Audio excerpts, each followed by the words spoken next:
প্রথমেই সবাইকে রিকোয়েস্ট করব ভিডিওটাকে ভালো করে দেখার জন্য। দেখুন, একটা পার্লারের মধ্যে একটা মহিলার ফেসেতে ওয়্যাক্সিং জেলটা কিরকম ভাবে লাগাচ্ছে। জেলটা দেখেই মনে হচ্ছে পরিষ্কার ভাবে যে এটা হোয়াইট চকলেট বা রিকা ওয়্যাক্স। এটা প্র্যাকটিস করছে নাকি অ্যাজ এ ক্লায়েন্টকে সার্ভিস দিচ্ছে, যিনি পার্লার ওনার বা তার পার্লারে যিনি কর্মরত মহিলা আছেন উনি করছেন, সেটা কিন্তু বোঝা যাচ্ছে না। বাট যেই করে থাকুক, যার ওপরই করে থাকুক, এটা কিন্তু একদমই ভুল প্রসেস।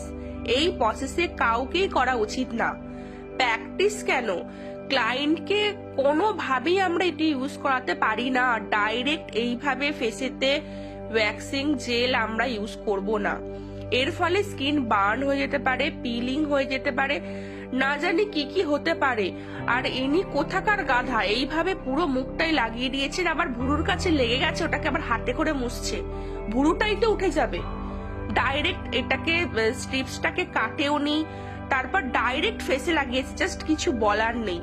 এই রকম ভাবে কাজ শিখে প্লিজ আপনারা কাজ করবেন না। কাজ করার ফলে কাস্টমারদের ট্রাস্টটাই উঠে যায় যে করবো না। ফেস ওয়্যাক্সিংটা মানে